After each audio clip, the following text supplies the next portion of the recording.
OA. Silence is commanded by this honorable commission. All having business draw near. Thank you. Please bow your heads with me as we have prayer, and after prayer, we do the Pledge of Allegiance. Our Father who art in heaven, we thank thee for allowing us this day, for giving us life, health, and strength, for giving us the wisdom, the knowledge, but most the understanding, God, that we do the business for the people here at Chatham County.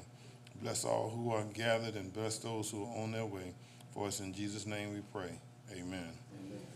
I Pledge allegiance to the flag of the United States of America and to the republic for which it stands, one nation, under God, indivisible, with liberty and justice for all. I apologize for not getting here. The traffic's tremendous on 16. Listen, I talked to Commissioner Keek. I talked to Commissioner Keeklight as he fought through that stuff too. He was, yeah. You didn't turn your lights on? No, you weren't supposed to do it that way, miss.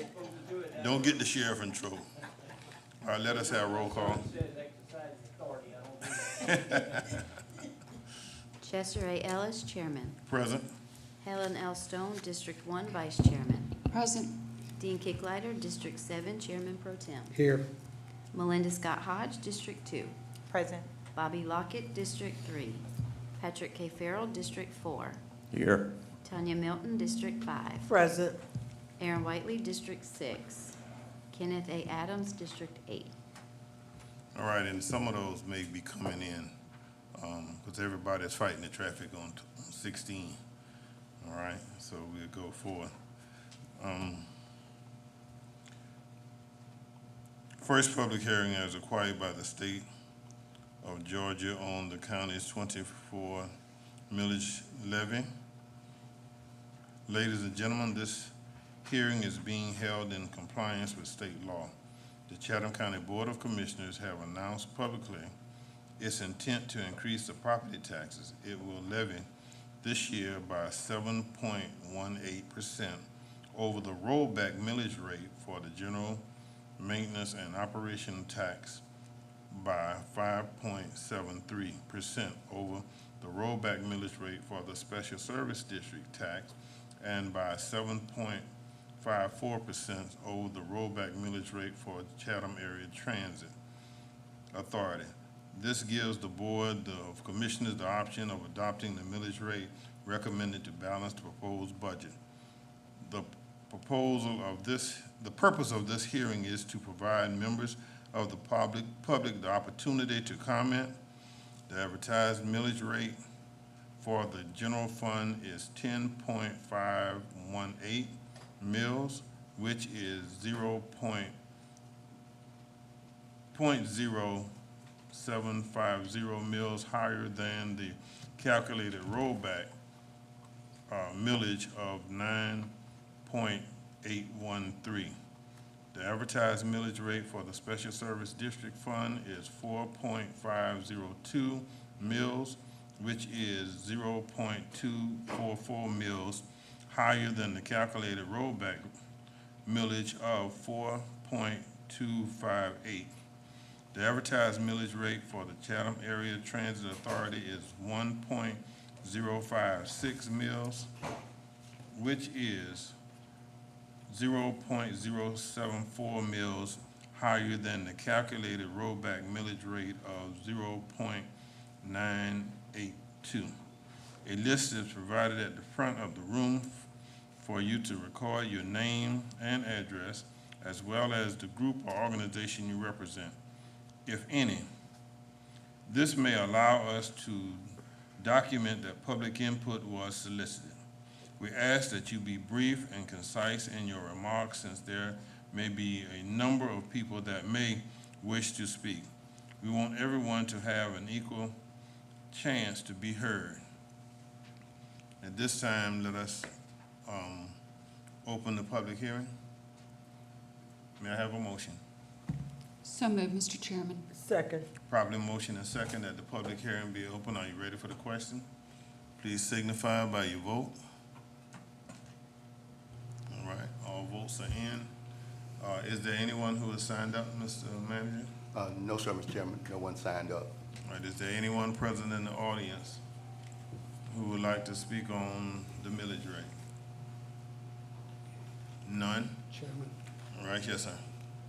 if I could, as a tradition, since they enacted this silly state law, I would like to explain to anyone in the public watching on television that the state of Georgia, in all of their wisdom, decided to pass a law a while back that made local governments advertise that they were increasing your taxes if they were not actually rolling back the millage rate to offset the increase in the tax digest. So basically, in a nutshell, in Chatham County, because we have the Stevens Day bill, if you have filed for your Stevens Day bill homestead exemption and the millage rate stays the same, your taxes aren't going up any. And that's simply because the value that you're taxed at is frozen, and all of the increase came from basically new construction and commercial growth possibly.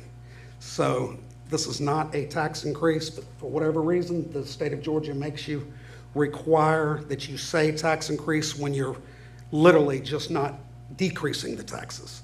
At this point in time, we're utilizing the funds from all the new growth in the area. This is monies that we can use to help eliminate the traffic congestion and all of the bad things that we're experiencing from all the new growth. So to get rid of that, those monies would make simply no sense, because those monies need to go into the infrastructure and everything else to make things nicer to handle all the growth. So, thank you, sir. All right, any other comments? Let me have a motion to close the public hearing. So moved, moved. Ms. Properly motion and second that we close the public hearing. Are you ready for the question? Please signify by casting your votes. All right, thank you. We can go on into the Yes, sir, we can start our budget workshop. workshop. The only department that indicated that they were going to want to present this morning was the district attorney's office, and I don't see her as of yet. We advertise at 10 o'clock. At 10 right? o'clock, yes, sir. So we'll give her, since we know we got traffic delays and other things, we'll give her, yes, sir. Commissioner Farrell?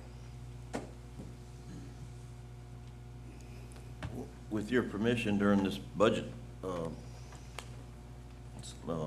session, I'd like to point out a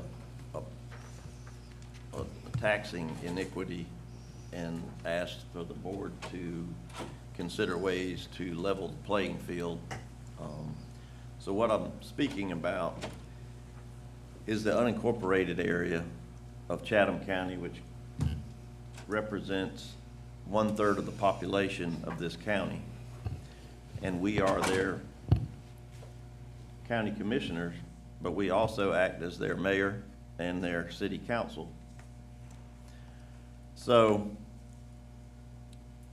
you know, what's done on this board of commissioners is represent the unincorporated area.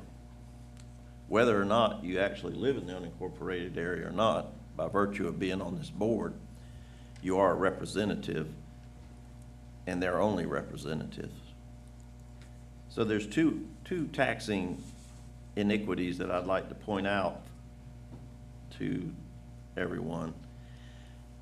One of them is a little hidden tax called a franchise fee, which is attached to every person who subscribes to Georgia Power for electricity, to every citizen that subscribes to natural gas service, to cable television, Comcast in specific, and to the telephone.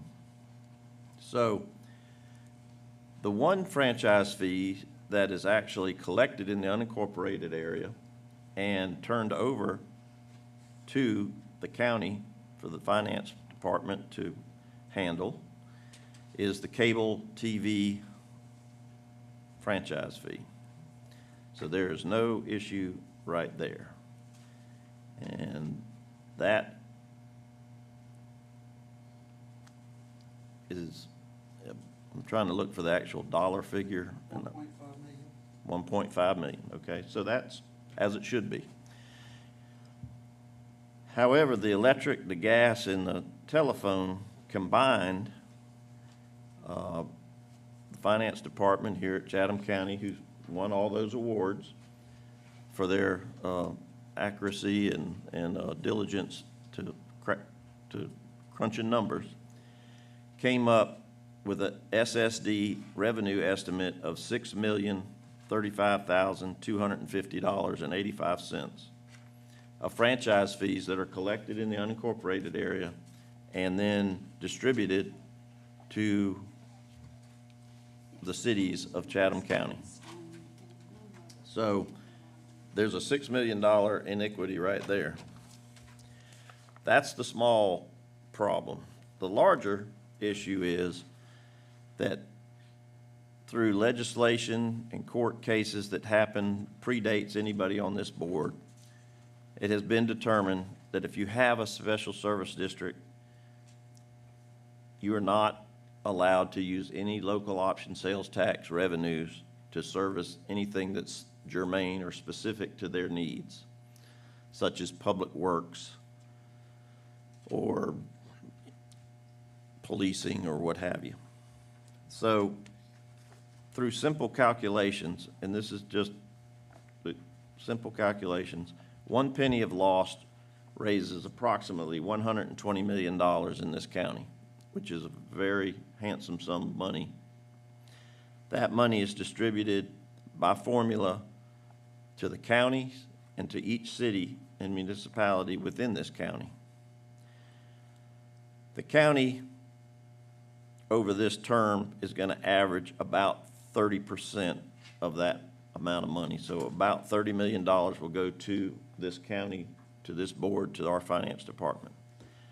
They are restricted to only use that money to offset expenses that would be countywide, such as the sheriff's department, the court system, the library, anything that requires funding, it would go towards that.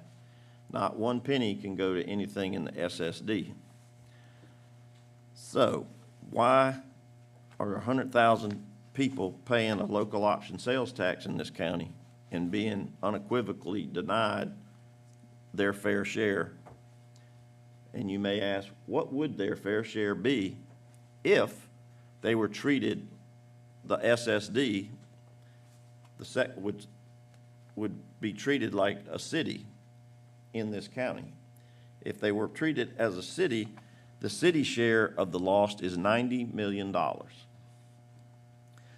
And if you looked at population, which is how all the cities divide their city shares almost to the penny, you would see that out of there's 200,000 people in the cities right now in Chatham County. There's 100,000 in the county, in the unincorporated area. So basically 1/3 of the city share, if there was a fair system, would go to the SSD for their purpose to offset property taxes. That amount is a whopping $30 million. So between the franchise fees and the lack of participation in the loss, there's a $36 million a year, or at current prices and current revenue streams, that the unincorporated area does not get to share in. So as I've been up here for many years, and Dean has been up here for many years, we have tried different strategies with ACCG, and there's really no legislative strategy that was viable that could go and right this taxing iniquity. So I was told 10, 15 years ago, you need to solve it at your own level. And I was like, well, how do we solve it at our own level?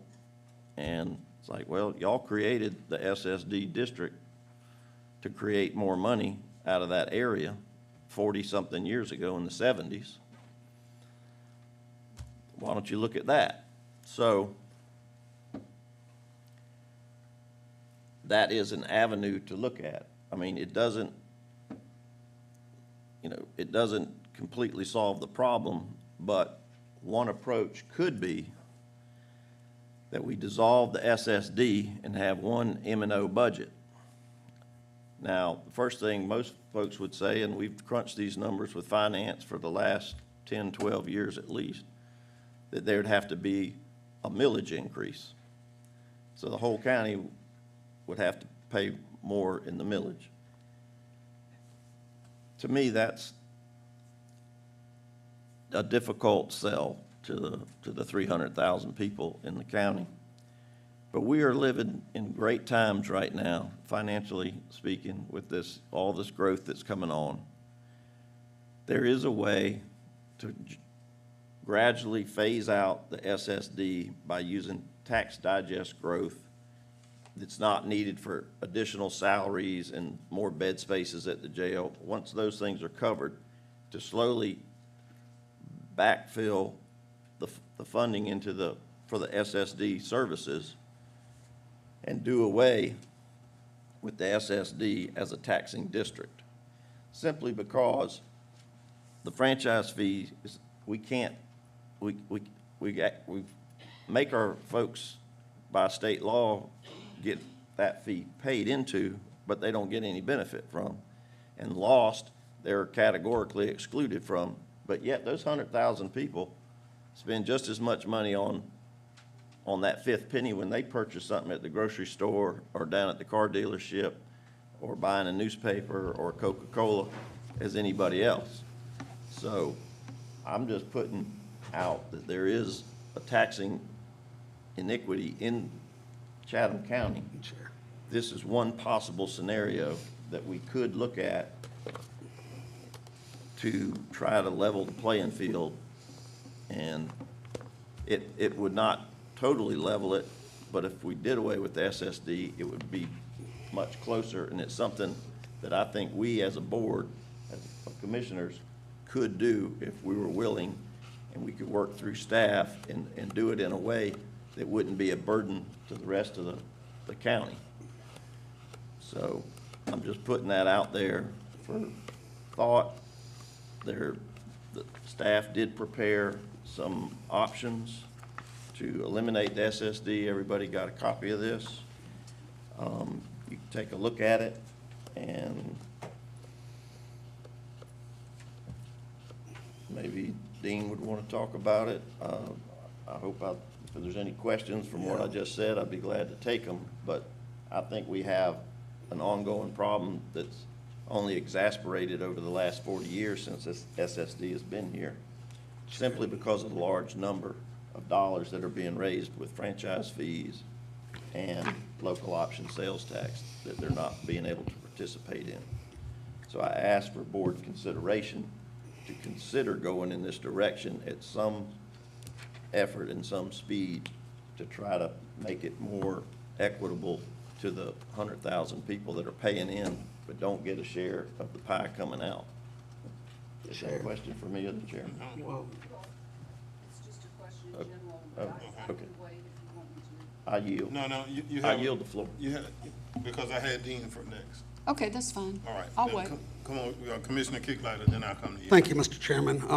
In an effort to further explain this for the public at home that's watching that don't deal with this kind of stuff on a daily basis, the state of Georgia, a while back in a very kind effort to help local governments reduce their property taxes, they allowed the fifth penny to be collected on taxes, on every dollar you spend. That fifth penny is called local option sales tax. The money goes back to the communities, and in each county within the state of Georgia, they have to sit down and negotiate with all of their cities the portions that everyone's going to get. And what the law, where they've flawed, where they went wrong in their effort to do good, they've done plenty of good, but there is a major flaw. The Commissioner Farrell and myself have pointed out, and Pat's been beating this drum for 20 years. He originally pointed the part out about the local option sales tax not being able to go directly to the cities. But what happens is on that fifth penny, they're supposed to sit down and negotiate. We're supposed to spread it out, but the state law will not allow us to take a portion of that to offset the operating expenses. Every other penny that we collect is for capital improvements, and that's voted on by the people. This fifth penny keeps coming automatically as long as we negotiate amongst ourselves how to split it up. The sixth is SPLOST, that's negotiated. It can't go for operating expenses, it has to go towards capital projects. Seventh penny that's collected, Board of Education, that's voted on. If there were an eighth penny, that would be a T-SPLOST, that would be a transportation penny. So none of those pennies except this fifth penny offsets property taxes, except number 5 in there. Where they flawed is you can't collect for the 100,000 people that's paying those taxes. We can't collect one penny to offset specifically. Now, okay, I see the attorney, so I do need better, I gotta wiggle this part out of there. We can dedicate monies to offset their budget, but we can't collect a specific set portion specifically for the unincorporated area to offset the expenses. We have to collect one amount of money, one part, and dedicate that towards everything, offsetting the M&O budget, property expenses, and we can use some of it to offset the SSD property expenses, but we can't use all of it. So if this was done properly on the state level, just to kind of summarize really quick like, you look at what Commissioner Farrell said in here, you've got $6 million that the unincorporated area residents do not get back that they pay in the franchise fees. You get another $36 million that they're not getting back from their sales tax expenses, whereas all the people living in the cities do. You take that amount right there and you look at the SSD budget of $52 million for this year, 2024, it's at $52 million. You combine what they're not getting that the cities are getting, you offset that $52 million by $42 million. Then their taxes would basically be a millage rate to pay a $10 million budget. Next year, on fiscal year 25, $56 million. So their millage rate would only be financing a $12 million budget if they were getting their fair share like the cities get, if the state allowed them to collect their fair share. Commissioner Farrell and ourselves and myself has enough sense, I guess you would say, to not propose to do something that drastic all at once, because that would cause problems everywhere. But what we proposed, simply, we can phase it in by utilizing what I talked about on the last, where the state goes wrong, utilizing the monies that we have actually received from last year, the overage, rather than rolling back the tax, take that overage, roll it into the SSD budget the following year. We do that, we're knocking a massive amount. That was how much, Commissioner Farrell? That was how much was that increase coming from the M&O and SSD this year would be? Well, according to what the county published in the Savannah Morning News, the M&O budget, it's called net tax dollar increases is $22,636,953 of tax digest growth revenue that we didn't have last year. Okay, so That alone, you could roll, rather than having let's just say the fire fee. You could roll that $16 million fire fee that our citizens are being forced on them, which is enormous for some, roll that into just the SSD's property taxes, offset with the increases that we're receiving from growth, they wouldn't have a fire fee. Or not specifically, just roll it all in there in the millage rate. And you can't possibly reduce that part, but you could roll it in and reduce other expenses. but there would be no fire fee and their taxes would remain the same. How's that? Because it would all be rolled in there. So essentially, it would eliminate that humongous payment that they're having to pay, and there would be no millage increase for no one. It's easy to do. It's really, I mean, it's very easy to roll it in there, and we can do it. And Commissioner Farrell and myself presented something even for this year that we could have, it wasn't even as tough, or I guess as harsh as that suggestion is, where we saw where we could have been able to just, by putting a portion of it, we could have sent every person out there a $200 fire fee bill instead of that astronomical fire fee people got, if we would have just offset it by a little bit. We just need y'all's support, and we can actually bump this thing in the right direction from where the state made the mistakes in the past. And that's what we're asking you to do. Because I know we could have done it without it hurting anyone, I'm not going to be personally voting for this SSD budget proposal because it should have rolled a lot more in there. And we ask y'all to support it, and let's roll some more in. Thank you. Yeah. Commissioner Stone? Thank you, Mr. Chairman. I know that this has been discussed before, and has there been any movement from the staff to look at this? I know we have to do it incrementally. So what are our next steps if this is what the board chooses to do? I think the first thing you need to do, John, is you need to explain to the public and to those board members who are not, what is the latest court ruling on what they're talking about? Because there is a court ruling that we're in a safe place now, but if we make the wrong decision, we're gonna be up the creek without a paddle. So would you give us, in fact, do you know, can you give me what the case is that I know it was ruled one way, and then the Court of Appeals came and reversed it and threw it on. So I think, yeah, I think that's what she needs to know. For I knew it. But come on, Yeah, there's a case. you begin by answering her question. Well, there are a number of issues that you would have to take up. And quite honestly, some of those issues hadn't been answered because they've only come up. There was a bill, Put his mic closer to him. there was a bill introduced in the last term of the legislature about changing the way you roll back taxes and it got, a lot of people wanted it killed, it would not die. They put it in committee. The committee supposedly is studying that this year. I would expect it to come back next year.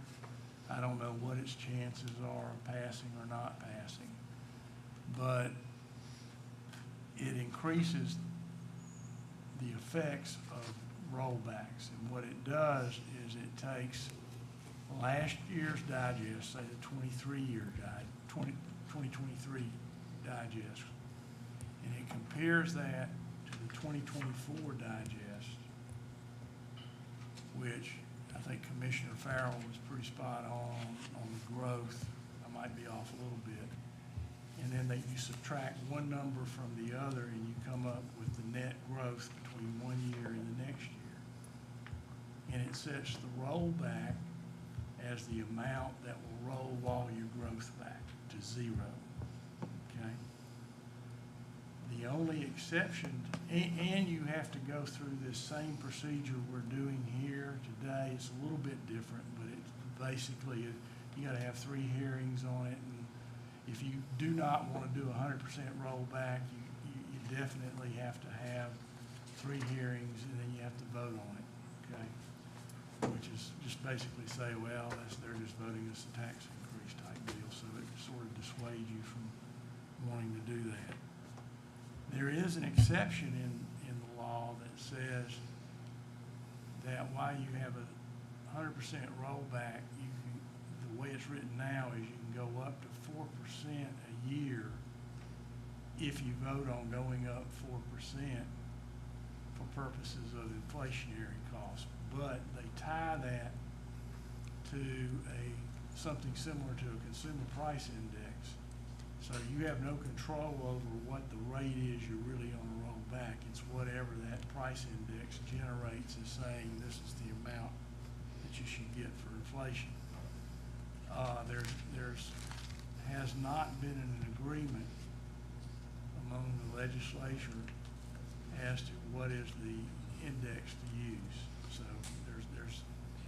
that's up in the air, okay? And the predictability of that, and basically if you asked 100 people, nobody would know. So I don't know what you do with that, but that's out there, and it's out there looming.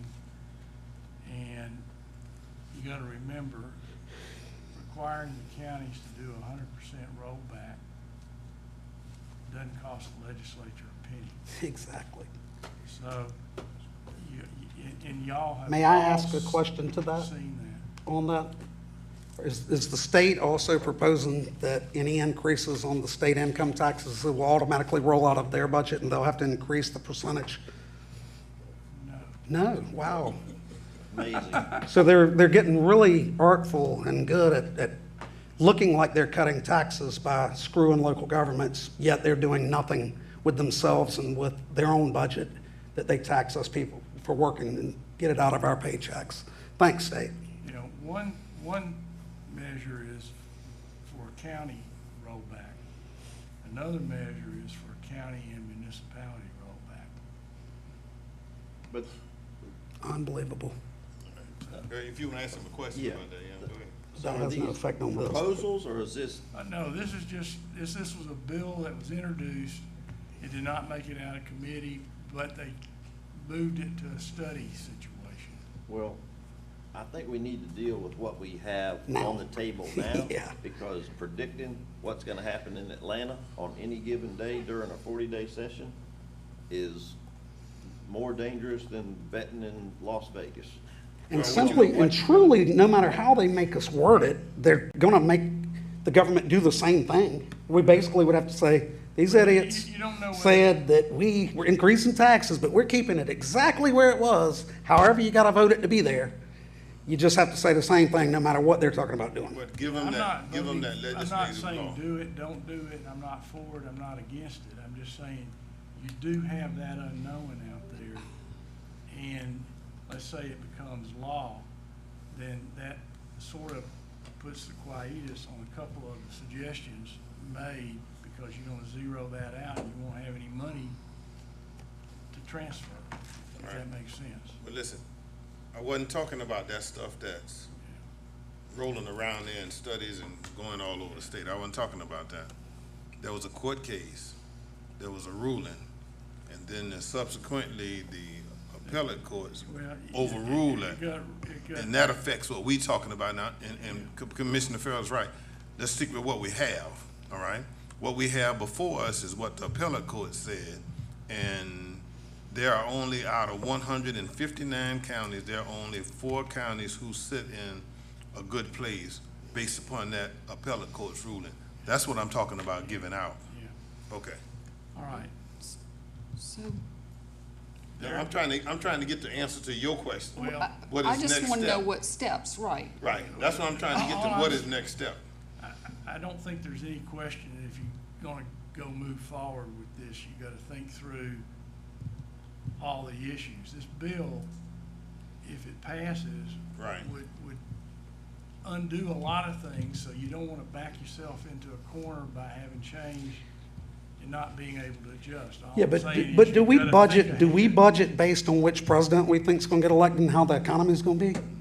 That's what I'm trying I to mean, get. we don't. That's why I'm So, trying to get yeah, him to that get part's away gotta from be that. gone. But what I'm trying to get us to get to is, what has the appellate court ruled when it comes to Well, they've what we're ruled- talking about? Well, they've ruled on a lot of issues in that Barrow case, and it deals with streets, and it deals with all sorts of things, and the implications of what it affects with all the various things in government is not totally clear in there. It does show you that the SDS statute, the Strategic Service Delivery Strategies Act, is gonna have a bigger play in what you can and can't do.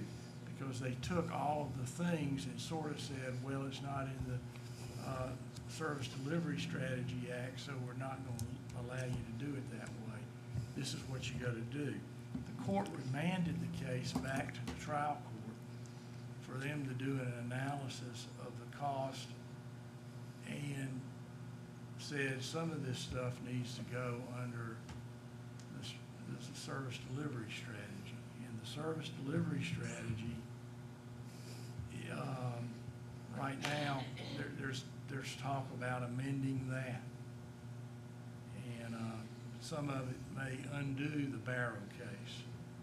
There's another group that doesn't want to undo the Barrow case because they see that that could create advantages for certain municipalities. So it's hard to say.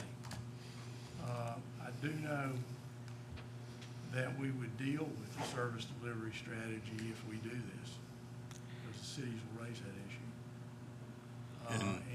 And all you have to do to win on the service delivery strategy is just get the county and 7 cities to agree.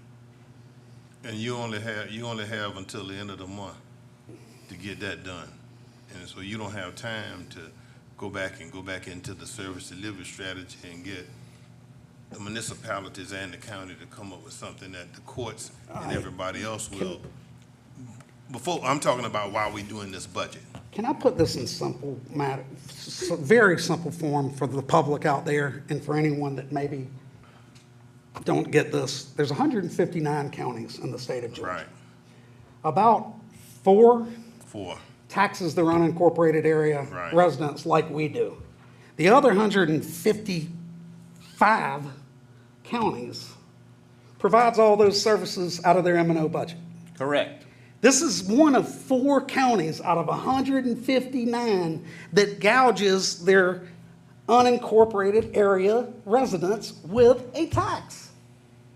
4 of 159. And Commissioner Farrell and I are asking for y'all to help because we represent the great majority of all these unincorporated area people that's getting messed over terribly bad. And we found a way to do it without hurting not one citizen. I live in Pooler. I'm not an unincorporated resident. It won't hurt me one bit to do the right thing for the unincorporated area people. You in Savannah, it won't hurt one bit to do the right thing for the unincorporated. We've got a simple way to phase it in to quit messing these 100,000 people over. There's a reason that 155 counties do it different from the 4 counties that we're a part of.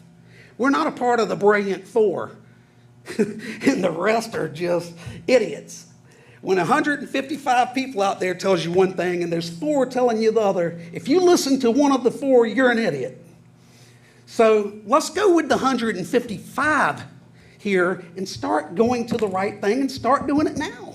It's that simple. You can overthink anything. Y'all hear it. We all get here. Y'all watched it before we got in government. Government has no common sense whatsoever. I'd like to think all had some before we got in there, but we start listening to the pros, the laws, the common sense, guys, just some common sense. 155 counties out of 159 aren't wrong. Let's get in that line. And I would be blown away if anybody tried to take us to court for joining the 155. If anything, these unincorporated people were to get together and file suit in those 4 counties for getting messed over because they are paying taxes that they never get a penny back to, and then they're having to pay a separate property tax. We can straighten that out, guys. All it takes is 5 yes votes. We can straighten that thing out coming up real quick. That's all we got to do. Very quick. It's that simple, common sense wise. That's it. all right, go ahead, Ms. Kramer. Okay. Good morning. Good morning. You gotta pull that a little closer to you. Yeah, I know, we've had this issue come up a Pull lot. the base. Huh? Pull the base, the Okay. bottom, pull that Okay. closer, yeah. So we've had this issue come up quite a bit, right, every year. The service delivery strategy has a lot of language, especially on the signature page, about that the county agrees with the water rate structure you know, and all the players agree with the water rate structure that is listed in the SDS. One thing we would like y'all to allow us to do is to look at the impact of the higher water rates that are being charged to the unincorporated area. And then I think, you know, we could look at the SDS strategically and maybe go back and try to find a balance between the rate structure that's being charged to unincorporated county versus some of the issues that are being raised around the SSD. Also, we would like to pull, and we've done this before, we'll pull some property tax bills from some of the other counties. I know we did this a few months back, and it was, when you went online, you could drill down and you could see that they were actually having different rates in the unincorporated area. They just have everything kind of lumped together. And for example, the insurance premium tax can only be used to offset taxes in the unincorporated area. So that's a plus, right, for the unincorporated area. So we're just gonna look and make sure that how those rate structures are developed in the other counties. If y'all would let us do that. Well, I mean, like you said, we've been talking about this forever. We would love for y'all to look at anything that could make this happen. I mean, but having said that, shouldn't we look at that no matter what? And I'm not being smart aleck. I mean, our unincorporated area is those residents are getting gouged with the water. I think Yeah. We should fix that regardless of whether that part goes into because I wouldn't want it to go into a budget for us. I mean, they just should not have to pay double the amount of what the city residents pay. Right. What I'm hearing from John is that Barrow case is really lining up the service delivery strategy to be the kind of the book of services. Right. And cost, who's doing what, how much does that cost, et cetera. So, And that is, if that's the way we need to go, looking at SDS and that's wonderful, but this year we can offset some of this money right now. And we could actually, I mean, if the bills have already gone out, we could offset the amount that we stated earlier and refund to the people that's paid a portion of the fire fees that they've sent. We could do it where it kept them at a $200 fire fee instead of all the way up to $600 and all that mess that's going on now. And if that money go into the M&O, you cannot use it to pay for fire fee. You cannot use any pennies in M&O to pay for a fire fee in the special service district. You cannot do it. It's against the law. So we can argue this point day and night, but the thing is, not true. Mr. Manager, what did you want to, I just want That's not to true. provide a little bit of clarification. First of all, will you clarify if that's true? Wait a minute. From what we've seen in other counties that have one budget, it's correct they only have one budget, but on the individual taxpayers, the bill that they get, they have different millage rates for different services. So like they have, for the fire department, if you're in the unincorporated area, you have a separate rate on there for the fire department, just like we have it for the dry trash fee. They've got a separate millage rate in there for the public works, or police. So to say that you can offset M&O, you can offset the SSD expenses with M&O, I don't think that's valid. I think we may get challenged on that. The other issue, and I would like to throw some caution out, is some of my colleagues, and we've had this issue going on now, if we start dumping a lot of unincorporated services into the M&O budget, we may get the cities wanting us to take over the major roads. So there's a lot of things that they're going to try to push on us if we go down that road. I just want to throw that caution out there. Okay, it do goes we back to have anyone lobbying the state to change the lost laws then, to give that percentage of money to the Yes. unincorporated? Yes, I've been to I was at the hearing, all right, and the attorney, Hart was at the hearing, and here's what I said to the study committee that's doing the loss thing. The best way to make loss good for everybody in the county, is give it to the county and the county work it out with, and just Yeah.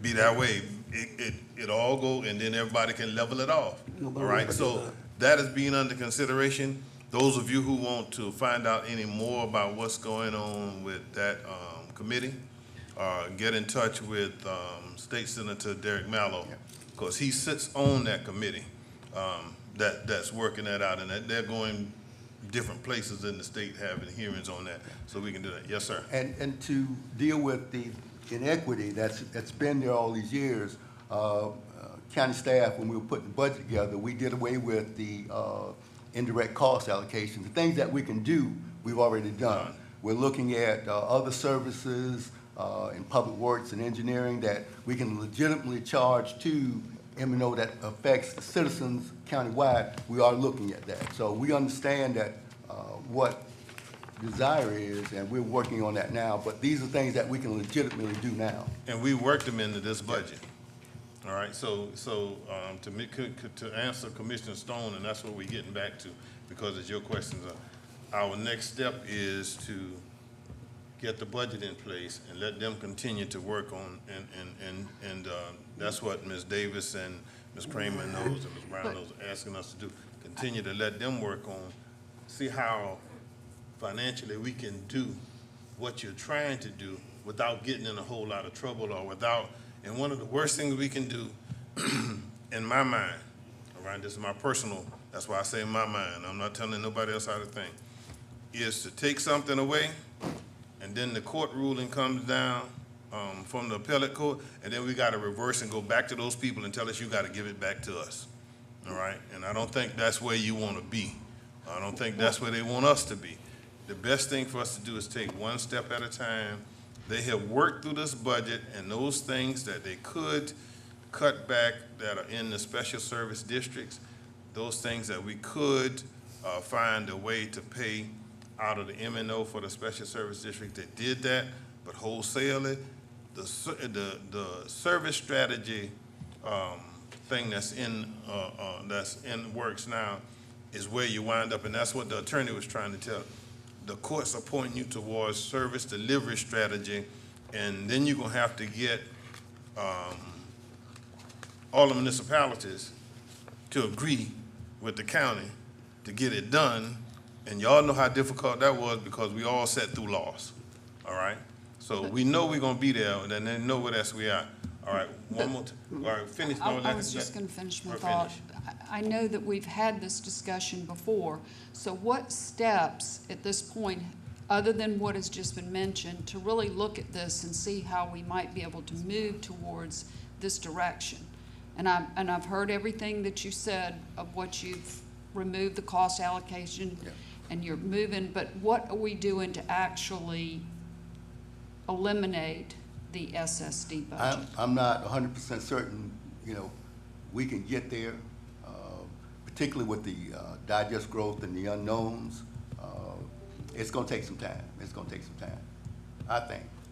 But, and I'm not trying to be obstreperous here, it's just that we've been saying this for a while, so I'm just I think trying to that's- figure out. And I agree with you. I think that we've understood what Commissioner Farrell and Commissioner Kicklighter what they have indicated they wanted to see. We just don't see a clear path to do it abruptly like they want to. Well, I understand, but since we've been talking about it for a long time, there's nothing abrupt about heading in this direction. I mean, we've been talking about this for 3 or 4 or 5 years now. Or more. So I guess what I'm trying to say here is, can this board see some actual movement towards getting to the finish line here of what we want to accomplish, which is to make the residents in the SSD whole, so to speak, and to get the portion of monies that we deserve? Well, I can tell you that Ms. Kramer and the finance staff, they're looking at options now, and we'll bring it back to you. It's going to require a vote of this board, and we're going to have to change some of our financial policy. So we can bring that back to you. All right, let's go to Commissioner Hart. I was gonna ask for a staff review and recommendation, And I think that given what we've been presented. one of the other things is we've had one workshop on it, and I don't think we were able to address it as thoroughly as we would like to have. So I'm gonna ask Ms. Kramer and staff, we're gonna put together another workshop for y'all, so you can really understand it and make an intelligent decision when we vote on it. Thank you. All right, so just make sure now, you remember, all these workshops and things have to be done by the end of the month, because we have to have a budget in place by Well, July 1. We'll have a budget, but I think this goes far beyond this budget. We've got I know, issues that we. But they're trying to get you to do something now by July 1, because you gotta have a budget by July 1, and it's gotta be balanced, all right? So that's what I'm saying, just make sure now, we can schedule anything you want, all right? And everybody who wanna come can come, but this budget has to be balanced and in place by July 1, which means by the end of the month, it's gotta be in place, all right? So we only have one more meeting. Chair. After this to get, right? Wait a minute, okay. Commissioner Farrell had his hand up first.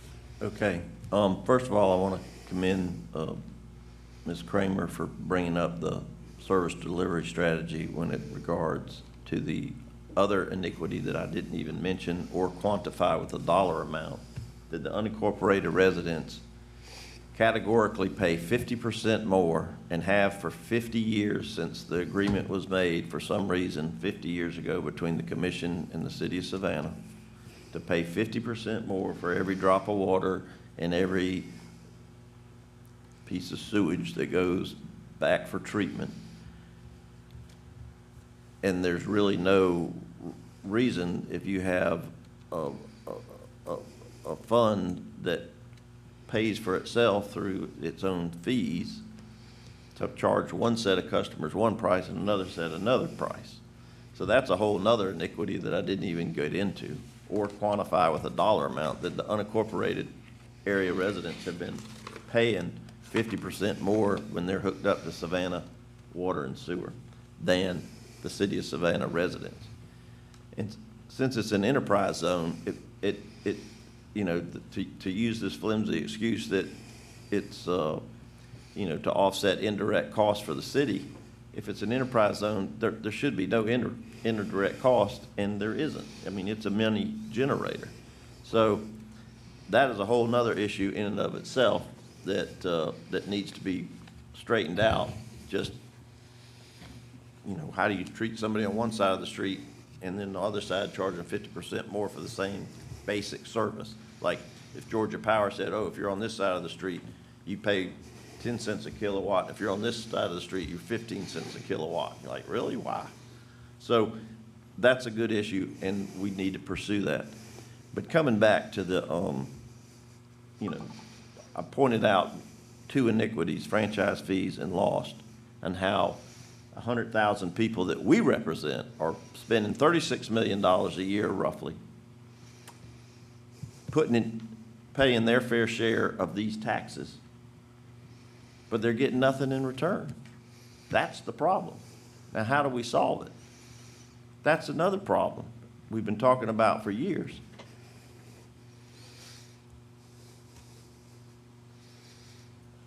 Doing nothing is not an option. How do you just tell somebody, well, you're paying $36 million too much this year, you pay $38 more million next year and 40 the next year? We're still trying to figure it out. At what point do they get the attention that they deserve? So doing nothing, it does not seem like an option. But hearing the confusion that has been sown here on this proposal, I'll throw out an option. How much is in the police department budget, Ms. Kramer? Ms. Amy? Ms. Davis? 20.76 million, which is Okay. about 2.5 million. Okay, so if you look at our budget in the SSD, let's leave the budget the same, keep the SSD, okay? We raise how much money on other revenue streams besides the millage rate?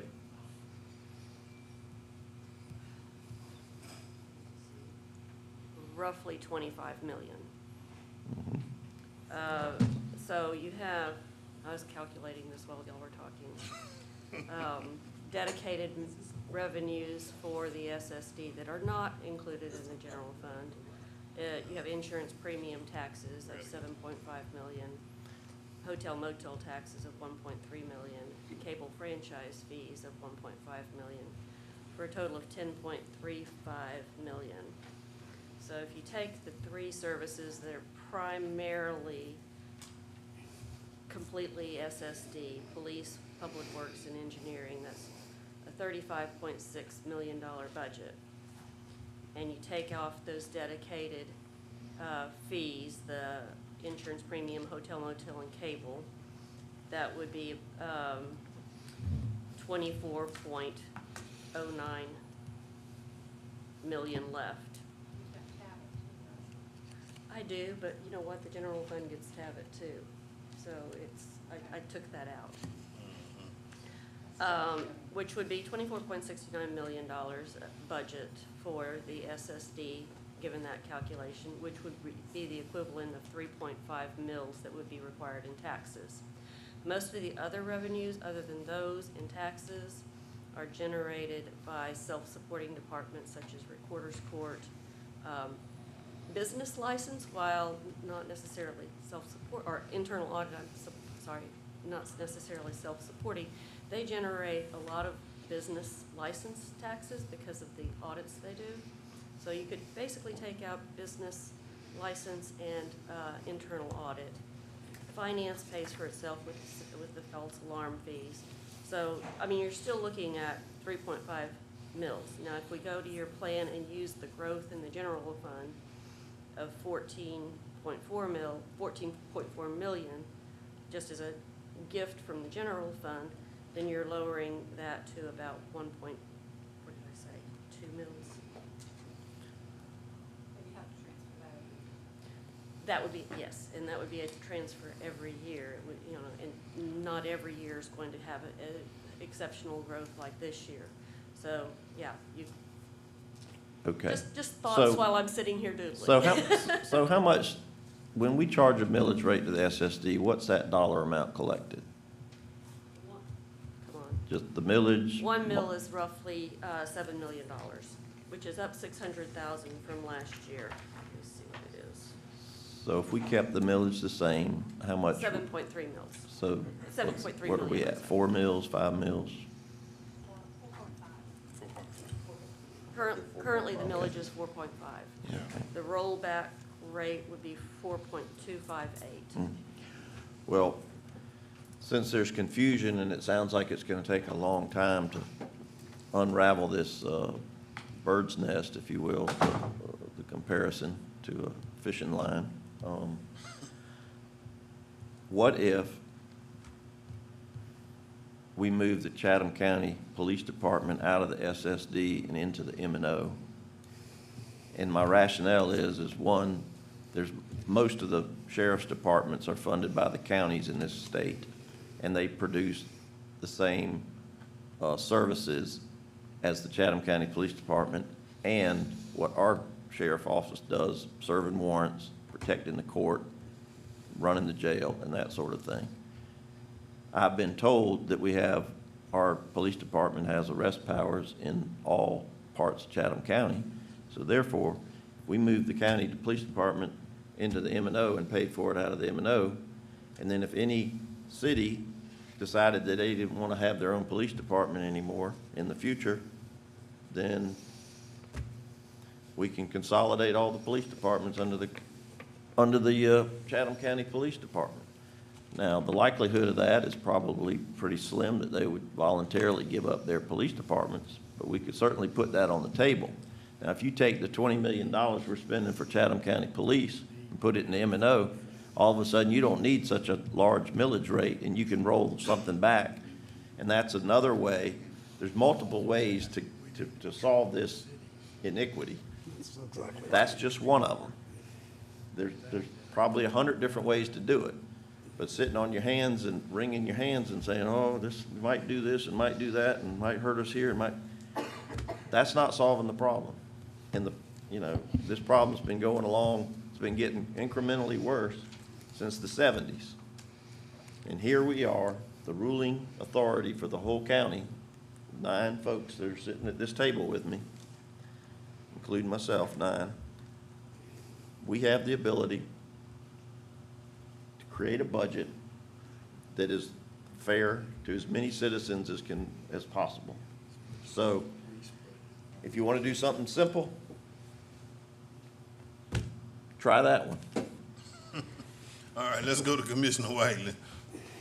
Thank you, Mr. Chairman. So that's an interesting approach. So can we do that? Can we move the Chatham County Police Department into the M&O? Arguably, you could, and the reason is that county police departments have, just like was said, Arrest power, arrest countywide. powers and have the ability to go into any county, within the confines of the county in any jurisdiction. So technically, they can police the cities. Now, you're gonna get questioned on that, which is a nice way of saying that somebody's gonna raise that issue formally. Now, if you modified how we're handling the police department so as to say, and I'm making this up, add 7, 8 officers to it and dedicate some of those officers to patrolling the municipalities, it would be much more difficult to have that challenged than not challenged. You follow me? Because now you are in fact patrolling.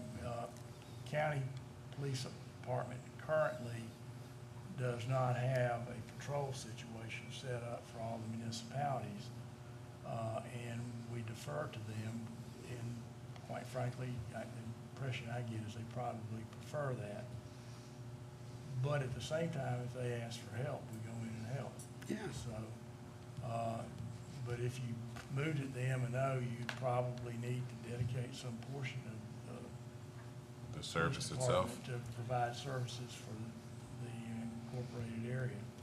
And that's just thought off the top of the head. I ain't Right. thought it all the way through. Okay, so thank you for that. And then we negotiate SDS every, 10 years? Right, so we 2 years ago voted on the newest SDS, right? Year. And so in order to renegotiate SDS, we have to have everybody consenting. Someone falling on you? All right, Bird sorry, fly over I don't know. So in order to renegotiate SDS, we would have to have, a majority of the municipalities consent to that. What's the likelihood of that at this point? We would have to renegotiate it, correct. What's the likelihood? Yeah. I would, They'd come and say no. yeah. The only, and I, just out of abundance of caution, and I understand that some of the board members said, we're contemplating what could happen, and nobody has a crystal ball. When you go down that road, which, we're gonna do whatever y'all vote to do, and we'll make it happen, I suspect that some of the municipalities are gonna take us up on that offer. And we're already short of police officers now, so I will just put that out there. So with that, as we've kind of asked staff to kind of look into what the options are, and as we develop our SDS strategy, perhaps we look into what that looks like, the police piece.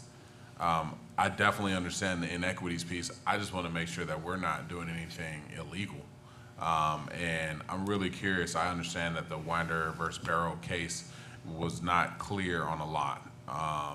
There's some stuff, but again, the fact that it's sending stuff back to the SDS, it really tells us that perhaps before we really dig into trying to eliminate the SSD, we may want to make sure we put all of our efforts into the SDS so that we can be prepared, because based on what happens with the SDS, we may need the SSD in another space. I'm not saying that I know that that's a fact, but I'm just saying we may need a cache to some degree to help us account for services that we're going to have to provide for unincorporated Chatham. So I appreciate Commissioner Farrell and Commissioner Kittleider's attention to this. I do have a portion of my district that is unincorporated, so I'm definitely listening intently with this.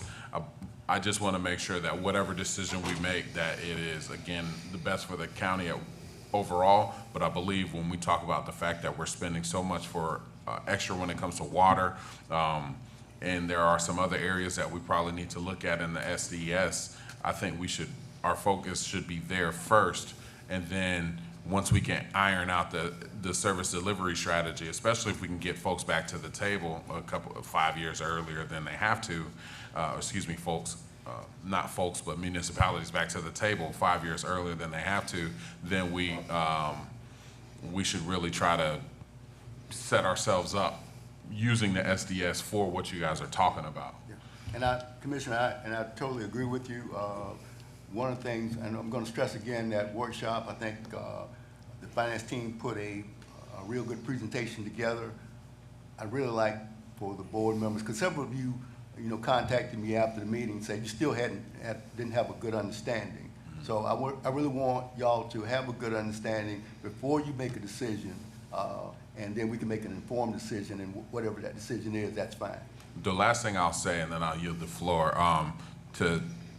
I know since I've been in office, I've been hearing this, so I'm not sure what other instruction y'all need, but I would like for us to, let's try to get some more concrete or substantive guidance on what we can do, what our options are. Who did Commissioner Farrell make this? That's No? what it said it came from him, so. Oh. But I'm almost sure he had made it staff up. do it. Okay, so at least, Staff put together. well, this is a step in the right, well, because I say that because y'all remember Commissioner Farrell gave us a class during the commissioners meeting with the easel and all the numbers, which again was very enlightening. I say that jokingly, but it was very enlightening. But so it looks like we are making some steps as it relates to kind of what the options are. But I'd really like to know what the real concrete options are, and so we could formulate some strategy that perhaps we may have to discuss on another time. All right, Commissioner Kittleider. Thank you, Mr. Chairman. Again, and I respect everything that everyone's saying, but to make this a lot more simple, again, common sense in government. If you're sitting there praying to God to get you some money, and somebody over here is offering you a job, and you going broke and you starve to death, it's your fault for waiting on God.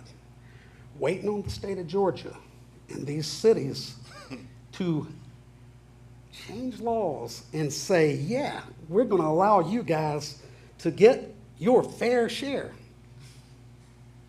It's like, we've got the job in front of us. Y'all want to figure out how to take that job? You go look at costs, county number 1 out of 155, and say, how do y'all fund it without a special service district tax? How do you fund your budget without 2 budgets? You call, that don't work? You call number 2 out of 155. Heck, you can call 155 different counties in Georgia and ask them how in the heck they do it. Just don't call one of the 4 that we're currently a part of, because we don't know. It's a dang mystery. We can't figure it out. For whatever reason, we find that just to be a human struggle. Just, God, do it for me. Oh, state of Georgia, you can have your committees do it for me. Savannah, I've been sitting on this board for 23 years. I have never seen Savannah come in and go, hey, we want to give y'all some extra money. I've never seen it. I served as mayor of a city. I never said it to the county. I want to give y'all some money. Because we are each elected. That's why they're called local governments. We are elected to serve what we're elected to serve. If you are elected to represent a city, you have to negotiate the best deal for the city. If you're elected to do it for the county, you've got to do the best you can for your county. If you're on the state, God knows by watching what they pass down, their silly little laws they pass to us, they're elected to do what's good for the state. We have the job. The job is sitting there and us simply voting, 5 people voting, switch some money over. That's it. We don't wait. You can't wait on God when the job's being offered to you. We have the job right here. It's within our grasp. We have the power to do it. We don't need the state to do a thing. We don't need the cities to do a thing. We have the ability to do the right thing and do the right thing now. Did y'all hear the joke about the man that's starved to death and he was mad at God because he said, I kept praying for you to win the lottery. You know, he said, I kept praying to win the lottery, God, why, you know, and I'm starved to death. And God said, well, you know, he said, you undoubtedly didn't listen. You at least needed to go buy a ticket. We gotta buy our ticket. Our hope, our ticket, our lottery is doing what's at our disposal, which mystery guys know. 155 other counties know how to do it. We don't, and we're just one of 4 that don't. And if we can't figure it out when there's 155 others, then I think we're all a lot smarter than that. I think our staff's very smart. I think everyone here is smart. But when 155 counties have figured it out and only 4 of them have not, we got a dang problem. We can fix that this year and be very proud of ourselves knowing we did the right thing. If the state further loses their mind in the future and changes the law, so be it. We'll have to uphold state laws and tell the people the state screwed them over. But we can do what's right from now, and we should do it now. They shouldn't have to be paying all the money that they're paying because they're getting messed over by the state, and the structures forces the cities to screw us over. And the cities would be idiots if they just voluntarily gave up the money that they are given by the state just because they're such great people. They wouldn't be doing their job for their cities, but we can do our jobs. There's nothing stopping us from doing our job. All right, let's go to Commissioner Hart. Thank you, Mr. Chairman. Can we, in getting staff review and recommendation, can you all provide some context for some of this stuff that we're talking about, as far as for those of us like myself who do not know? Also, Come on, man, take it with me. Get on the bus. the situation with moving the police department under M&O funds, I would want to know the impact on operational costs, because it sounds like there may be an exchange if that were to happen. So if we could get some feedback on that also. That's all I need. All right, let's go to Commissioner Milton. I'm sorry. Thank you, Mr. Chairman. I want a little bit more information on the water, the 50% that unincorporated Chatham County is paying more for water. Are they, and you're saying that they're paying that because of the SSD? I can clarify that if you'd like. Let John do it. Okay. Yeah, I just, because we're paying, No. Let him explain it to you. Okay. That has been the water rate since, for about 20, 25. 50. It's 50 That's a years 50-year agreement. that way. I mean, is that before we got out the water business? Yeah, the reason Yes. it started out 50 that years way was there was no water system in unincorporated county, there was no sewer system in unincorporated county, okay? And most of the county was unincorporated, and there were large land masses that you had to go to get from one person's house to the next because it was a pretty sparse rural area. So when the concept of putting in a water system and sewage system came in, the first thing that came up with, oh, it's gonna be a lot easier to put these in the city because everybody's house is close together. You ain't gonna go as far as the pipes and all that stuff. So there was an agreement that the county, unincorporated county, would pay more than the cities. Now, the county also put money into the expansion of that system, like the President Street treatment plant. We put up money in that to get it going because we wanted Wilmington Island to develop, for example. So that agreement has just been in place for years that way, and it hasn't changed. And is there a reason for that? The city has no desire to change it. So it's up to the city to make the change. Well, They charge the we can rate. sue them over rate differentials, which really is kind of the starting principle that started out in that Barrow case. Supreme Court really kind of ignored a lot of that and said that's what SDS is for. And the problem you have there is you're supposed to go in and discuss all this and reach an agreement, but if one side doesn't want to reach the agreement, that's pretty hard to do. And there's not enough, and the court, to some extent, limited your appeal mechanism. Now, there's some legislation that was introduced, I can't remember whether it was in the special session or not, to add a thing that if you reached a stalemate, they would appoint a court to hear it and the court would decide it. Well, the problem you have with that is that's what they did under loss, was they put a provision very similar to that in loss, which at that time there were people, including myself, thought it was an unconstitutional provision. And subsequently, not in this past loss, but in the preceding loss, the Supreme Court came down and said it was an improper delegation of authority to an agency. You're a separate branch of government and you were elected to make these decisions, so make them. And so you got that rattling around. The problem you got is when you start down any one of these paths, is there's pros, there's problems, and there's contrary reasons why you may not want to do it. And you just need to go in it with your eyes open and realize we're not gonna come back with a 5-point perfect solution is not what I'm saying. So when he mentioned the water, Ms. Kramer brought that up, when it was brought up, it was as though if we got rid of the SSD, some of the monies could help to pay down water bills? The reason I brought it up is it's part of the SDS. And the chairman signs off on the service delivery strategy, all the cities sign off on it. But right before you sign off, there were some statements that are made, and one of those is that, all parties agree to this water rate structure.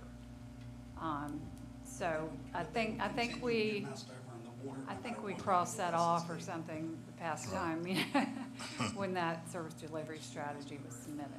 Yeah. And so we only go to the negotiations and the strategies of that every 10 years, right? You can always reopen it. You can, I know you can reopen it, but its you're standard required is to every. required every 10 years. All right, let's do this now. Let's do this. Because, hold your hand, hold on. Let's do this. Because we had some folks who signed up and were supposed to be here at this particular time, all right? So let's hold what we've got, all right? Because now, we got to be back here at 6 o'clock, so we can stay here at 6 o'clock talking about what we're going to talk about. But, So all of us got to be who back is? at 6? Oh, yeah, you're required to be here. Can I No, respond no. to two things that were said here? Take me Can we 60 please- seconds. 60 seconds. No, can we please, let's go to those Don't have folks 60 because, seconds. let's go to those folks because they were given the time, they're here now. We started this because they weren't here. They're here now on their time, so let's get their time done, and then I'll give you 60 hours if you want it. 60 hours, heck Yeah. yeah. I'll take that deal. Let's go. That's how long I'm gonna give you. You the man. 60 Come hours. on, come on, Yes, sir, Bring the sleeping bags and the food. come on, Mr. Manager. Well, I got to go do. who are we? I got other things. Who are we here? the district attorney. Just the district attorney? Yes, sir. All right, come on, Mr. District Attorney. John, let her have the floor. Come on. Yes, ma'am. Come on. Good morning, everyone. Morning. I won't be before you long. I am here as the district attorney for Chatham County primarily for one reason, and that's to say thank you to Mr. Chair, the Board of Commission, county management, staff, and finance.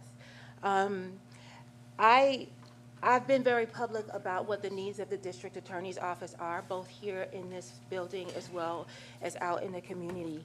And because this is a public meeting, and I'm hoping that it'll be live streamed, I want the community to know how this commission has stepped up and invested in the DA's office in a big way. I am a licensed minister and also a person of faith. And what it brings to mind is the story in the book of Luke about the lepers who were healed, and only one of them came back to say thank you. Today, I want to be the one, there are others here, not saying anything bad about them. Today, I want to be the one who comes back to say thank you. And we have, our budget process as it relates to personnel has been a long one. But the county, as I understand, the budget has agreed to add the paralegal positions to our budget starting in December with the expiration of ARPA funds. You've granted us 2 victim witness positions following the suspension of the federal VOCA funds.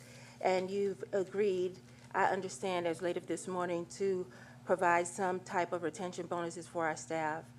It's very, very important to me that the public know how you strengthened our office. As I said, I know this was a very long and hard process that took a lot of input from a lot of you. We made a lot of asks and put a lot of things before you to consider, but we made those requests because we found them to be deeply important.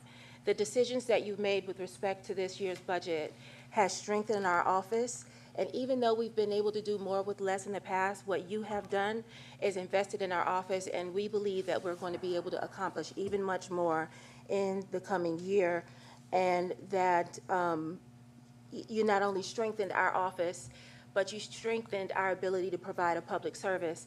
And I think that the citizens of this county are going to see great dividends because of that. So my time before you here is brief.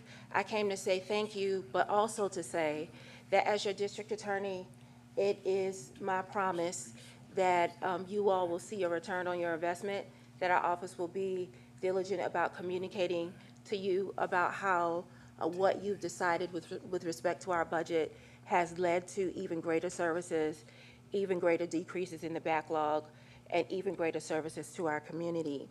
It comes at a right time because we are looking at hiring 3 new ADAs that will start on the 24th in our office.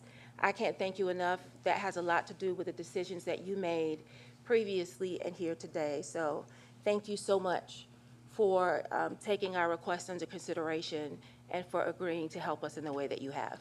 We appreciate it. Thank you, ma'am. You're welcome. May I be excused, sir? Yes, ma'am. Okay, thank you. Y'all have a good day. You do the same. All right, let me. Would you like to? No, let me do this now. Let me do this. I want to ask a question when y'all get. Sure. Come on while I do this. Mr. Manager and Mr. Assistant Manager, while we were sitting here, we got a request about budgeting. All right, so y'all check your emails. All right, so you may need to give that to the finance people. All right, but you got it while I got it while we were sitting here. All right, I shouldn't have brought that email out here, but I got it. So I'm just letting y'all know, check your emails. You got a request that came in about 9:35, 9:37. All right, so check your email so you can share it with the finance folks. All right, now let us go to the sheriff. Yes, sir. Thank you, Mr. Chairman and Commissioners. I have no problem with my budget. I have a question I've been trying to get answered for the last 12 years. Okay. When I was the colonel over the jail, we used to charge each municipality X number of dollars to bring the inmates into the jail and house them. And also, they were responsible for taking the inmates from the jail to the hospital if they were sick. And over the last 12 years, my budget has gone up here, especially with medical costs, when 12 years ago, I think it was about 6.7 million, and now it's up to 12.8 million. I'm just trying to figure out who made the decision to stop all of this, and we don't collect the money like we did. I can tell you from history, local option sales tax negotiations, when we went to court, and the judge forced that change, Okay. is what happened. Nobody could never answer because we charged them every day for the person that was in jail until it was bound over to either state court or superior court. And if they were in the jail and before they were bound over and they had to go to the hospital, then that agency encumbered the money and encumbered the officer to sit on them. And that's why my budget's been going up constantly, because I got one guy that's been in the hospital 3 weeks and he's expected to be in there another 6 or 7 weeks, and I got it 24 hours, 7 days a week. Sheriff, there was a clear defining line back then from back before. The cities would come, if they had a guy sitting in jail for a few days because he stole a pack of gum, they would come get him out. But after the judge ruled that, they would leave him sitting there as long as it took. And, yeah, all those cares went away when their financial, again, that goes into all that stuff we've been talking. The service delivery. When the cities and all the service delivery stuff, Yeah, so. my thing is, I just wanted to answer to it. I've been trying to get an answer to it for 12 years, and nobody would never tell me why. They just said that somebody decided to do it, and they done it. So, And what I was told when I asked that, because you know we talked about it. Yeah. When I was told was that it was a judicial decision. The judge made the ruling. and oh, I understand we've been that. If following the it judge ever made a since, ruling on it, I you know. understand that. But Yeah. my question would be, are we spending more money than we did before on that ruling, and maybe we need to go back and look at something else. Like I said, I'm content with my budget. I can make my job easier and y'all's job easier helping me, but this is another entity to take in money that the municipalities, I think, should be paying and should be sitting on these people at the hospital. And I know back what Dean is talking about, well, when they started this, they said, okay, Linda Kramer's in jail for misdemeanor. Well, it's $25 a day, I think it was, the last thing it I'm was. gonna pay your bill. And then the next thing I know, then the municipality come in and said, we're gonna bound it over to state court. Mm-hmm. And that was their way of getting out of Getting it. out of it, yeah. So again, you've answered my question. I appreciate it, because I've been trying to figure that out for 12 years, you know, where the money went to, and we were losing money. That's I it. told you what answer they gave me, and that's all I know. I know it. I thank you. I because appreciate it was here before I Yeah. got here. They and beat it us in was court. going on while Yeah. I'm here. All I right, thank now. y'all for that answer. All right, thank you. That covers all that? All right, you wanna get your 60-second in? You got 6 hours? No, I'm up to 60 hours, so, 60 hours, keep going. Man, you gotta give. Oh, and I can further that. I mean- Thinking I back know to that's that gonna make point, Dean jealous, but the I got 60 judges, hours. the judge even knew he was doing wrong with the local option sales tax, because he, in his writings, said something to the effect of, well, it's been done this way for years with the way it was all dispersed to the counties and all, local option sales tax. So he didn't want to make that big of an impact in his ruling, and he allowed it to stay on that path. And then he also went overboard in those directions on the jails. I mean, that's what I'm saying when I say praying. We can't hope for other people to do the right thing when we can do the right thing. We got to do what we can do and have hope still. So, All right, Commissioner Farrell got the floor now. Okay, 2 things. Mentioned the service delivery strategy, which I'm glad we brought that up, but that is a small piece of this huge iniquity that I asked this board to help solve. Don't really care how we solve it, just solve it, because, you know, you're putting an extra property tax on folks. You know, it's almost adding insult to injury to me. So, one of the things on the service delivery strategy, it was a 50-year agreement. Correct me if I'm wrong, is that agreement run its course and it's over? So it has to be renegotiated. And of course, like Dean pointed out, nobody in the catbird seat renegotiates a strategy that's in their benefit. So it's up to this county administrators to get out there and aggressively get this thing back and eliminate this iniquity. Because we're just as urban in Chatham County today, where there's sewer and water service, as there is anywhere in Savannah. I mean, they've got wilderness in the city of Savannah up by the Effingham County line that has more pine trees and squirrels than people. So that's something that's in our wheelhouse that we need to be the tip of the spear on, okay?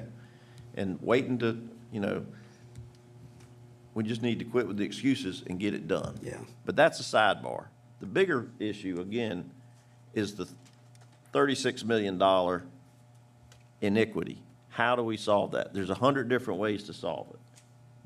Somebody, you know, I mentioned, all right, well, let's just move one item out of the budget. Keep the SSD the same, because nobody wants to change the SSD. Keep the SSD the same. Move one item out of that budget over to the M&O. You could reduce this year by the deadline that the good chairman has put out there for us, July 1st, you could eliminate, you could reduce the millage significantly and make a large push in the right direction. Someone mentioned, well, what if they all decided that they wanted to do that, to join the police department? Well, I think that would be a good thing, because I've been hounded by the the Chamber of Commerce for decades that we need a consolidated police department. Well, there's a first step right there. If they choose to join us, we're consolidating, and it's done because they want to. But let me point out another fact. In the state of Georgia, most counties are nothing like Chatham County, having nowhere near the population or the resources that we have. So what do for police departments? The sheriff's department. The sheriff's department is in the M&O. So this, to me, is an easy fix. It's one lump sum. You can concentrate on one thing and not get all distracted by a bunch of other stuff. To me, that would be wonderful. When Tybee has an event and they need some extra policemen on a big weekend, they send them down there. When Savannah has a problem on Congress Street, we send more guys down and ladies down there to protect the citizens of Chatham County. I don't have a problem with that. I think that's a good thing. You know, and it's hiring a problem. Well, it's a problem for everybody. Don't matter who the department, whether you're wearing a brown uniform or a blue uniform or whatever, you're going to have trouble getting police officers. But that's not germane to the conversation here. How do we move the dial in a meaningful way to, you know, with the idea to erase some of the iniquities that only God can solve? And God's been around since the beginning of time, and I've only been here for, you know, less than 70 years, and I don't have enough time left in my body to solve all these problems and wait on God, like Dean said. Something we can do. We've got the authority. We can do this. We just need the willpower and the desire to do it. And I just, you know, like you said, common sense, we can do this. That would be a simple start. It wouldn't be the finish, but it could certainly be a start. And I think it would send a message to the chamber and everybody else, hey, we're setting this up for consolidation. The M&O's paying for it. If you want to get out of the policing business in your community, come talk to us. But remember, they could do it any day in the past. They could always say, you know what, we're not going to have our own police department in our city. And guess what? Ask Mr. County Attorney, who is required to protect any part of the county, in any county, if they don't have their own police department?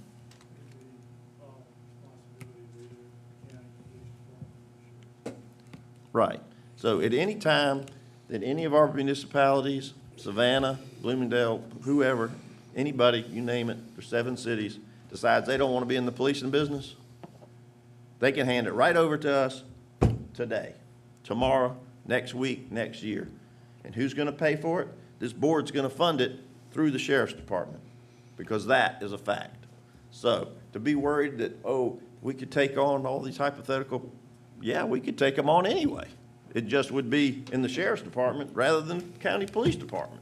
So here's something simple. You don't have to get rid of the SSD. I know there's a lot of hand-wringing about doing that and all these possibilities and proposals that might happen. Just move one item from one side of this piece of paper to the other. SSD, now it's M&O. Reduce the millage this year, and then let's think real hard. We got a whole nother year till the next budget session for those that'll be here. And we'll try again until we can figure out how to solve some of this iniquity. Have all the fire bills gone out? We built them. I haven't got one yet. We've sent notices for those who have not yet paid the 2023 billing. The 2024 billing probably won't be until mid-August to early September. Okay, well, I think we can simply take some of the reserves, like I believe it's $10 million worth of reserves, throw it into the SSD, offset that budget by $10 million, And also, by offsetting the entire budget, we can bring fire fees under control, have them send $200 every subscription person, have their bill go out for $200 is what the numbers we came up with if we offset that by 10 million. And then everybody's bill would be $200 instead of $600, and it wouldn't hurt a thing. And then you've got until next year to look at the other 154 counties to figure out a little bit more, and we can keep going on the strategy. But this year, a one-time measure that starts it in the right direction.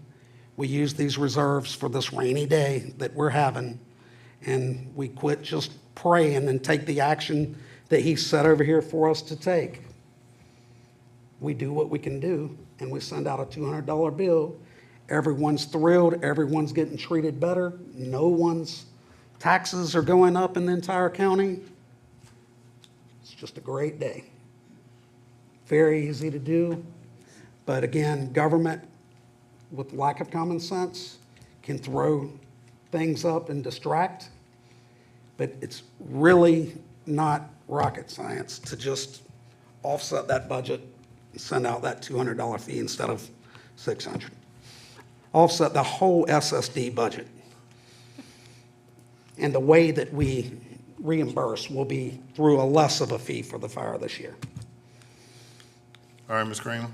I just need to let you know that we do have an item on the agenda tomorrow for the purchase of CES equipment, lease substations, and other wind-down costs for the fire department for about $7.3 million that we've had to scrape up.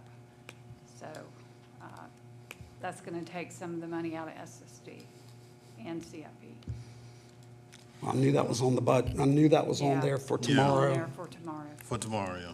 Yeah, I knew that was on there, and, but we can still throw the money over to offset the whole thing out of reserves. All right, do I have everybody now? Everybody has Not said the it? whole thing, but Okay. Let me, if I may be the last one, I hope the last one to speak now, and then we can go and come back at 6 o'clock. Remember, we have to be back at 6. And I want to end by thanking the manager and assistant manager and the finance department and the auditing department and everybody else who played. Now, one of the things that I want to make sure all of us know and all of us understand, that as they started to work on this budget, what, around the middle of November, right after Thanksgiving sometime, working this way, right? All the things you talked about the SSD, and they've been biting that elephant one at a time, all right? One bite at a time, but that's a big elephant. I mean, that elephant is bigger than this room, all right? And so we're gonna have to, but what I wanna give them kudos for is that they took the initiative to bite it little by little and put it in place. I know that some of us wanna just say, do it, and it's through, all right? But what they presented to you was they presented to you a balanced budget to make, number one, which required by law. They also looked at whether you could roll back or should you roll back or can you roll back. And they took in all those elephants that's in the room. And they have proposed to us in a budget in which they can work on. We can go back and take all those suggestions about the police department and all the rest, all right? But remember now, we just got, as soon as I got on this board in 2017, when I came here, all right, remember we had that mess with keeping the police department metro and not doing it, and so, you know, those things are real. And so what I'm saying to us is, let them continue, and they've asked for it, and Commissioner Hart has asked for it. Let them continue to gather the information. If what we can do, we will do, and we will do it so that we are not endangering anything, or we're not creating any heartburn for anyone, so everybody could sleep well, you know, and be well. But remember this, tomorrow, you will take on the adoption of the fire, right? And honestly, right now, I don't think anybody in here, I don't care how much, I don't care what their degree is in being a math wizard or what, there's some unknowns there, right? And I'm gonna phrase it like the manager said in the meeting we were in. We've got to turn over some rocks, and we don't know what's under the rocks. The only thing I hope for when we turn over those rocks, don't let no rattlesnakes be up under there, because they're gonna strike you the minute you flip that rock. And so we're in a period of unknown, and we have to make sure that what we do is sound and basic, all right? Sound fundamentally, and basically the best thing to do for all of Chatham County, because I hear all of your arguments, but I'm saying this to all of you. You represent your district, but I represent everybody. All of them got to vote for me. And so I have to go, and that's one of the things I've tried to pride myself on, is whenever they request it, I go. Whatever question they ask for, if I did not have the answer, I made sure we found the answer.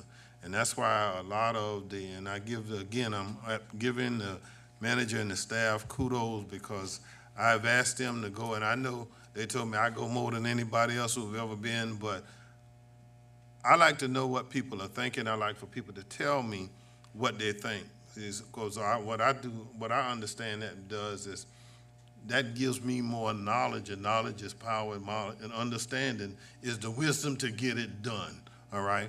And so I'm very proud of our staff, and I want them to know it publicly, and I want them to know that all of you up here are very proud of our staff and what they're doing.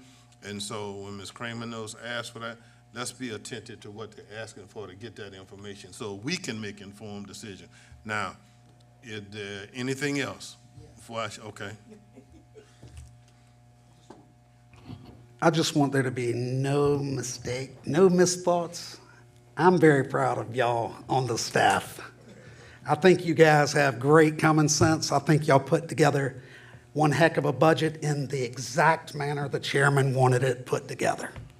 You did good. You did what was asked of you. That's normally what happens as a chairman, along with the manager, puts their budget together.